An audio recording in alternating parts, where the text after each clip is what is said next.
Hello friends, आज हम इस वीडियो में बात करेंगे new entry king of Seoul, जिसे क्रिएट किया है यानी कि जिसे पैदा किया है खुद गैप्रियन किम ने। गैप्रियन किम ने दो ही वियर्डेस्ट चीजें बनाई है, जे किम एंड किंग ऑफ सियोल। जे किम कितना ज्यादा स्ट्रॉन्गर है ये बात तो हम सब देख चुके हैं लुकिस में पिछली फाइट से, जहां पर उसने सैमुअल सियो को बुरी तरह से धोया था। बट अब बारी है उसके दूसरे बेटे, जिसका नाम अभी तक रिवील नहीं किया गया, जो कि किंग ऑफ सियोल है, जो बहुत ही ज्यादा स्ट्रोंगर है। और सबसे अजीब बात यही है कि लुकेज में एक बार भी इसे दिखाया नहीं गया, लेकिन शुरुआत से जब भी इसके बारे में बात होती है, इसके बारे में कुछ भी बताया जाता है, ऐसा दिखाया जाता है कि ये कितना ज्यादा स्ट्रोंगर रहा होगा अपने टाइम में। कैरेक्टर की स्ट्रोंगनेस का पता तो तभी चलता है जब उसे लड़ते हुए या फिर किसी भी तरह से दिखाया जाता है, जैसे कि डीजी को लड़ते हुए दिखाया गया, तब पता चला कि उसकी एक्चुअल पावर है क्या। बट ये इसके बारे में कुछ नहीं दिखाया गया, इसे लड़ते तक नहीं दिखाया गया, इवन इसका फेस रिवील नहीं हुआ है, तब भी लोग इसे बहुत ही ज्यादा ताकतवर समझते हैं, क्योंकि ये खुद गैप्रियोन का बेटा है और एक मैक्सिकन गैंग का लीडर भी है, खुद किंग ऑफ सियोल भी है। अगर बात करें इसके जन्म की, तो जैसा कि जे किम की मॉम ने बताया था कि ये उससे 7 साल बड़ा है। अगर बात करें जे किम की, तो अगर वो 19 साल का हुआ तो उस हिसाब से ये 26 साल का होना चाहिए, जो कि एक मैक्सिकन गैंग का लीडर है। इसके हिसाब से ये बहुत ही ज्यादा स्ट्रोंगर होगा। जैसे कि जेक की मॉम ने कहा था कि जो इसे चाहिए था वो मिल चुका था, इसीलिए उसे पाकर ये मैक्सिको में जा चुका है और मैक्सिको में राज कर रहा है। उसके अलावा खुद कैप्रियोन की मौत से इसका लिंक है, ये जेक की मॉम ने उसे बताया था।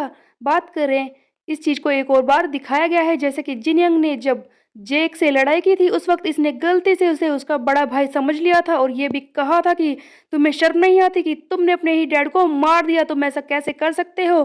सो बेसिकली ऐसा भी हो सकता है कि खुद जेक किम के बड़े भाई ने ही अपने डैड को मारा हो, या फिर ऐसा हो सकता है कि इसने जेम्स ली के साथ जुड़कर एक कॉन्स्पिरेसी की हो अपने डैड को मारने के लिए। जैसे कि ये देख सकते हैं कि गैप्रियन किम उस वक्त बूढ़ा हो चुका था, उसकी पावर्स कम हो गई होंगी, तब James and king of Seoul ने साथ मिलकर यानी कि 2-1 मैच में गैप्रियन को मार दिया होगा। अगर और भी बात करें इसके स्ट्रेंथ की, तो देखा जाए तो ये काफी ज्यादा खतरनाक रहा होगा फर्स्ट जनरेशन के बाकी सभी किंग से ऊपर। ये बात तो खुद ही कई बार रिवील की गई है, खुद जेम्स ली ने ये बात एक बार कही थी।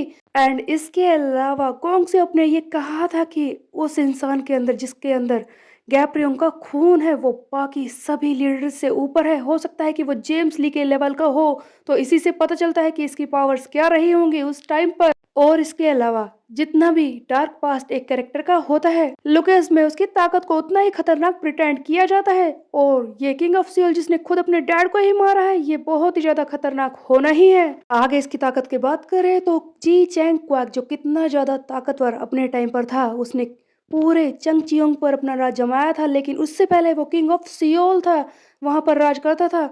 उसे जेम्स ली ने नहीं, खुद इस किंग ऑफ सियोल ने हराया था।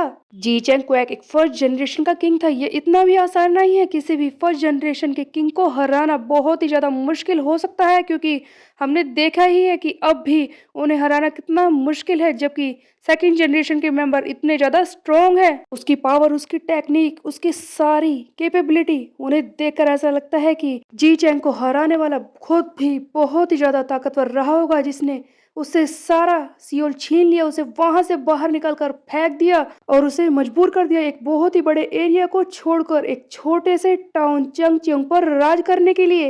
एक और बात यह भी हो सकती है कि वो जेम्स ली के साथ मिलकर काम कर रहा था।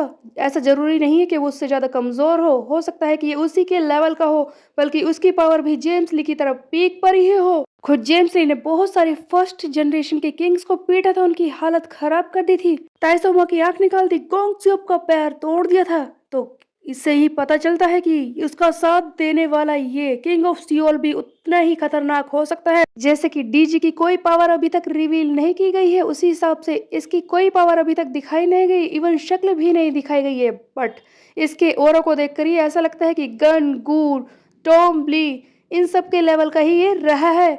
जेक किम की मॉम ने उसे बताया था कि ये गैप्रियोन को ज्यादा पसंद नहीं करता था, क्योंकि गैप्रियोन के पास टाइम ही नहीं था अपने बच्चों को देखने का। उस वक्त वो पॉलिटिक्स में इतना ज्यादा बिजी हो चुका था, और जैसा कि ये गैप्रियोन की बुरी साइड है, तो वो अपने डैड से नफरत करता होगा। इसी चक्कर में उसने खुद अपने डैड को ही मार दिया जेम्स के साथ मिलकर, या फिर चार्ल्स चोई ने इन दोनों का यूज करके उसे मरवा दिया। बट ये तो हमने पिछले चैप्टर में ही देख लिया है कि अभी भी वो एक गैंग का लीडर है और किंग ऑफ सियोल है, तो उसकी पावर्स का पता लगाना इसी बात से संभव है कि वो कितना ज़्यादा खतरनाक है। सो गाइस, आप लोगों को क्या लगता है कि वो जेम्स ली जितना स्ट्रांग है या उससे कम है या फिर ज़्यादा? कमेंट करके ज़रूर बताएं। मैं वीडियो को लाइक करें, चैनल को सब्सक्राइब कर दे। Bye bye guys.